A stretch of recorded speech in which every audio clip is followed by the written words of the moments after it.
Howdy folks, Dave here at the Thunder Maker Workshop where I've been testing out the Creality Falcon2 22 watt laser cutter. The machine was sent to me for review, so I wanted to see how it would handle the jobs that I need doing on a typical structure build. Over the last couple of videos I've been building Etta's Place, a signature structure for my On18 Bandit Canyon Railway project. Now, if you're a regular viewer of the channel, you probably know that it doesn't usually take me 3 weeks and 3 videos to finish a build like this. But I really wanted to take my time here and show you the entire process from beginning to end, with an emphasis on how the laser cutter can be used to create some precision parts that will build into a unique structure. And if you haven't had a chance to watch those first 2 videos, here's a quick recap. In the first video, I demonstrated my process for taking a rough sketch to precision laser cut parts with the help of design software like Adobe Illustrator and the Lightburn laser driver, putting the machine through its paces with a variety of different materials. In episode 2, I assembled those parts and made a few more. Then we got into the nitty-gritty pros and cons of the Creality machine, including some safety issues that are common to many laser cutters like this. This time around, I want to wrap things up with some overall observations on the Creality machine and give you my views on what its best uses are and also how it might compare to other laser cutter engravers on the market. But first, let's head back up to the studio so we can finish up Etta's Place with a front porch, a roof, and some final details to help work it into the scene. Now I'm building up the porch posts and the front of the porch with some different thicknesses of materials that we cut in the laser, and I just wanted to show you what you can achieve with that technique. Here's one of the finished porch posts. You can see down at the bottom there I've got that piece of 1/8 inch thick stuff, and then add some milled pieces by using the 25 thou laser board and stacking it up. Those are just little squares cut at different sizes and then glued on. They fit right around this O-scale 4x4. And you can also, do a different paint scheme like I have here. So I've got a 2-tone paint scheme for these posts that will match and complement the rest of the building. And here on the front of the porch, you see I've got these 3 different layers and holes cut to receive the 4x4s. Which of course makes assembly much easier. It makes it much easier to assemble things straight and true when you've got those holes to line up. And since this is 3 layers of 1/16 of an inch thick MDF, just kind of sandwiched like this, I was able to do that, carry that 2-tone paint scheme over. For the porch roof, I found it much more expedient just to go ahead and build it out of some of this leftover scribed cardboard than to go back and design it on the computer and cut it on the laser. Now, if I was designing this as a kit to sell, then yeah, I would definitely do that. I would go back and design it and laser cut it and all that kind of stuff. But since this is just for me, this was a lot quicker and easier. And that's an important thing to remember. If you get a laser cutter, sometimes the temptation is to use it for everything. But it's just a tool. So, sometimes it's useful and sometimes it's not. And that's just up to you and your experience to figure out. Now I'm going to glue this onto this. Yeah, sometimes it really is more work to go and design something like this on the laser cutter than it is to just, cut out 5 pieces of cardboard and glue it together. Now I can go ahead and shingle the porch roof with these shingles that we cut out. And you might be able to see that I painted them. This is the raw color right here. I painted them kind of a light tan and mottled gray just to give them a little pre-weathering before I put them on.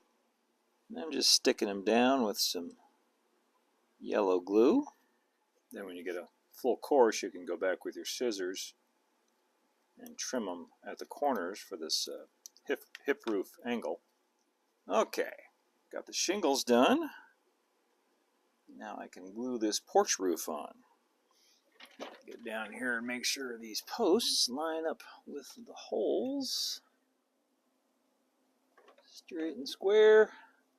Well, while I've got the shingles out, might as well go ahead and do the rest of the roof.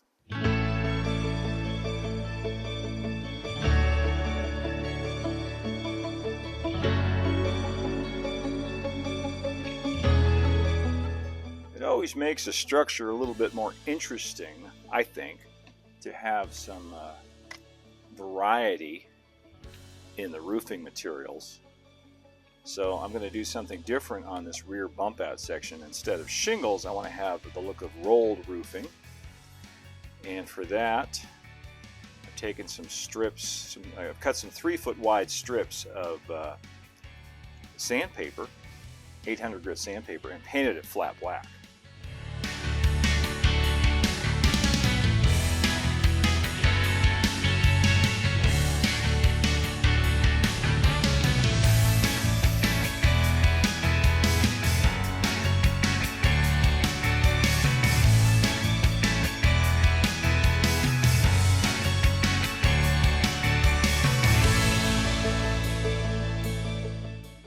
Another advantage of using the sandpaper for roofing is it has a great tooth to it, so it takes chalk weathering really, really well. While I have the chalks out, I think I'll go around and do the rest of the roof as well. Some black chalk, some white chalk, and a little bit of brown. Mix that all together. Of course, there are weathering powders that you can buy that have colors like this all pre-mixed for you. I'm just, I'm kind of old school this way. I like to mix my own chalk colors up for each project.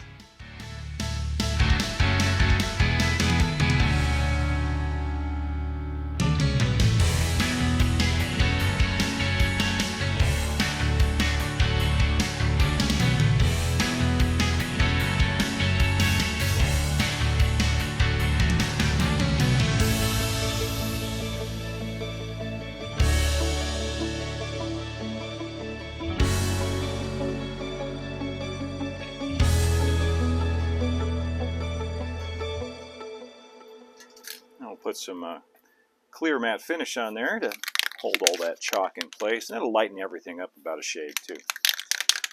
Now this big blank wall over here, which faces the railroad tracks, seemed like a good place for some waybills and posters.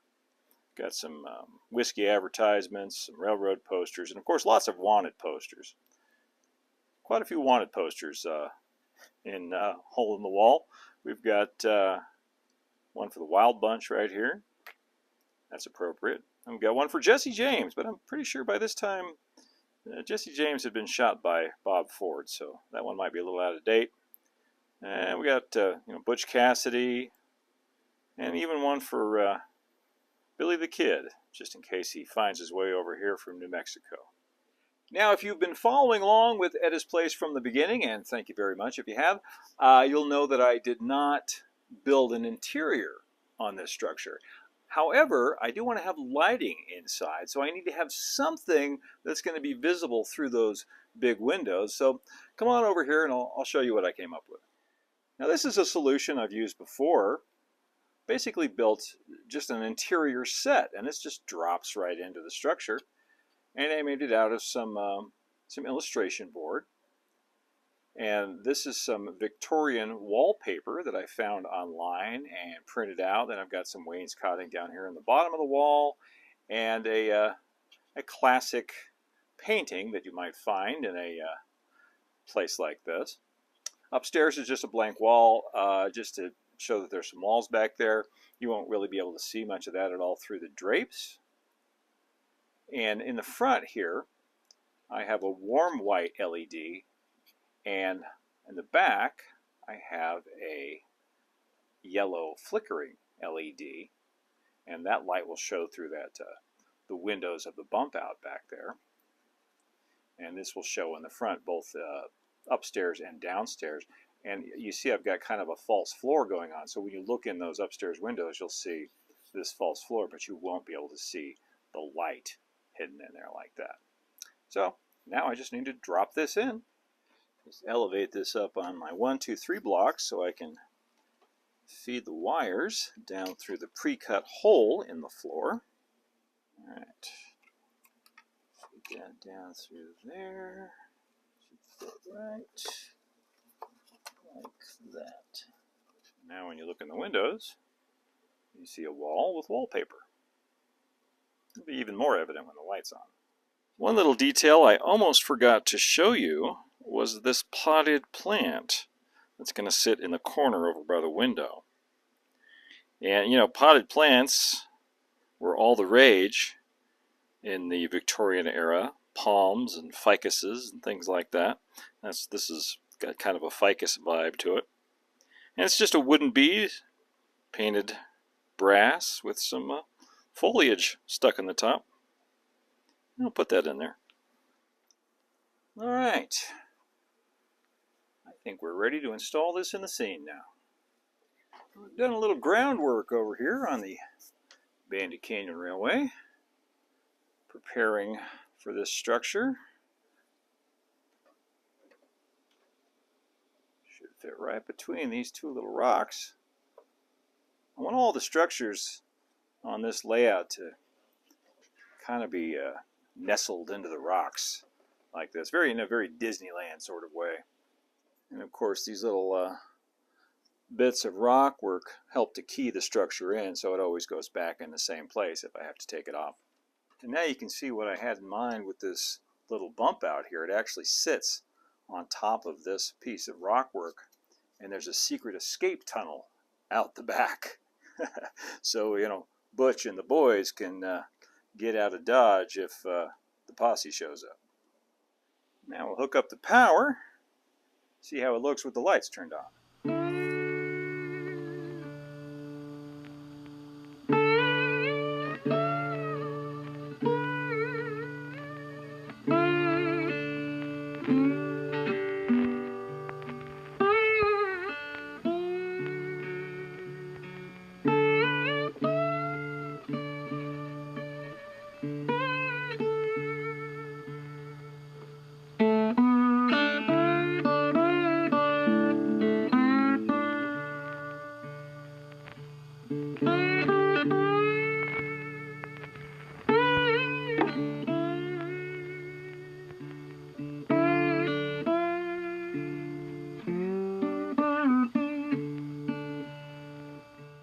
Well, there's still some more work to do on this scene, adding ground cover and figures and some more details, but for now, I think we're going to say that Etta's place is done.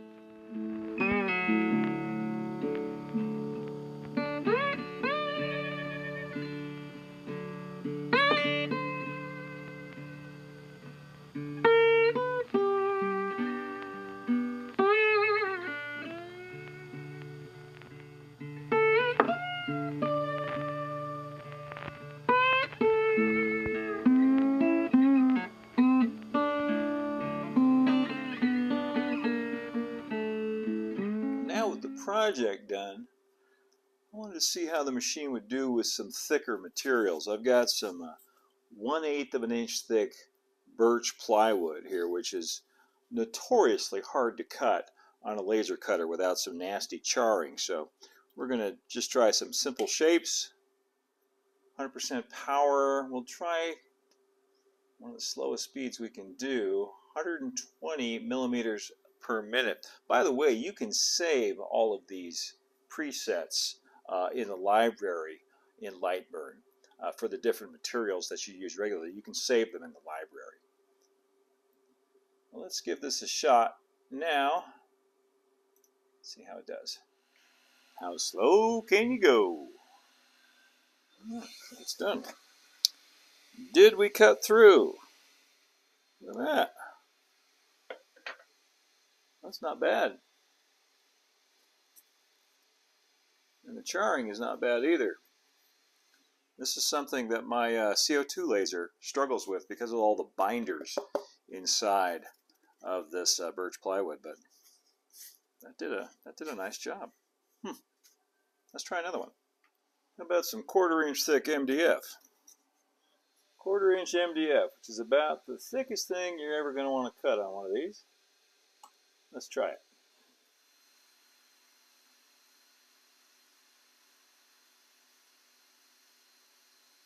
That's not bad.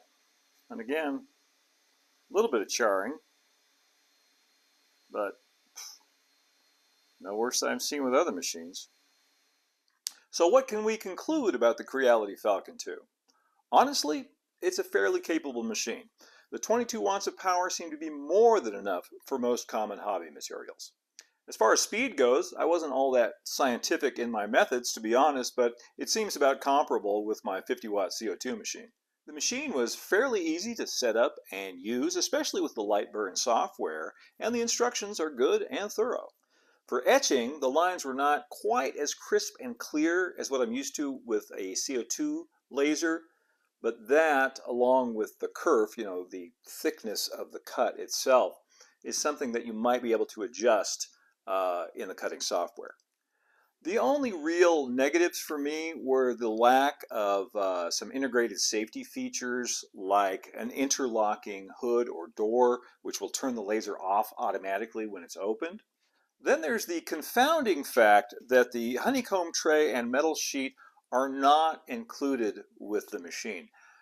You might be able to get away with that on a 5-watt laser where you're only doing some light engraving, but at 22 watts, this thing will cut right into your work table if you don't have something underneath it. So this is not really something that should be an optional piece of equipment. This is something that should definitely be included with every machine.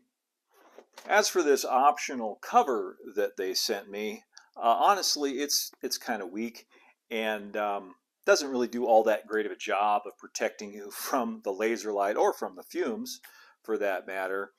It's in the way a lot of the times, and I can really see users just opting out of using it altogether. It might be fine in the short term, but if you're at all handy with, say, sheet metal, you might build yourself a cover for this that's actually fireproof. And how does it compare with other machines? Well, there are certainly more powerful lasers out there for less money. You can pick up one of those K40 blue box machines. They pop up on eBay or Amazon from time to time, and as their loyal adherents will tell you, you can get one for $400 to $500. But they are hardly plug and play out of the box. They're going to require a lot more time and investment to bring up to a level where you can use them reliably and safely. You can, of course, also pay a lot more for a CO2 machine from companies like Flux or Epilog or Glowforge and others.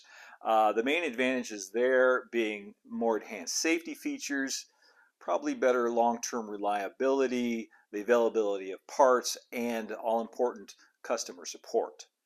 And speaking of parts, one advantage that diode lasers do seem to have over CO2 machines is fewer moving parts and therefore less to break, right? Less to go wrong. CO2 laser tubes will need to be replaced after being used regularly for a year or two, and that can cost you a few $100 depending on the machine. A diode laser will last a very, very long time with proper maintenance. As to how this machine compares to other diode laser machines that are out there, apart from the power of the laser head, which is impressive, there's really not a whole lot of difference that I can ascertain. They all seem to be put together in pretty much the same way, and heck, they might all come from the same factory for all I know, with just a few different shiny bells and whistles and a different name printed on the front. Which brings me now to the marketing of these machines. On their website, Creality lists this as a professional grade machine. It may be their top of the line, but it is certainly not a professional grade tool. Words do mean things. One thing any laser cutter does really well is make exact duplicates. And once you have the settings and the materials dialed in, you can make as many parts over and over again as you want. However, if you're looking to go into the etching business or the model kit business, I would caution against buying a machine like this. Like I said, professional is a bit of a stretch. This is an entry-level machine for hobbyists. If you enjoy designing and building model structures like I do, and maybe want to share some parts with your friends and family, some pieces, then this is a great machine for that. Now, I understand a brand's desire to show their product in the best possible light, but another marketing problem that I see again and again is this attempt by certain brands to flood the zone with influencer reviews that follow a prescribed set of bullet points. If you've seen one of them, you've seen all of them. And, the audience, the consumer, the customer, is a lot smarter than they seem to think. And we can smell a curated line of BS when we see it. So in conclusion, make sure your BS meter is turned up to 100% while you do your research on machines like this, or frankly, any expensive piece of kit for your shop. Make sure you're familiar with all the safety procedures and protocols so you can use a machine like this without hurting yourself, and be aware of any additional equipment that you may need to buy before you can use it safely. And you should ask yourself, is a laser cutter a tool you really even need? I need one because, I design my own structures and I really like the precision in the parts. But I also build models every single day. Not everybody does that. So not every tool is for everyone. For example, I don't own a 3D printer yet.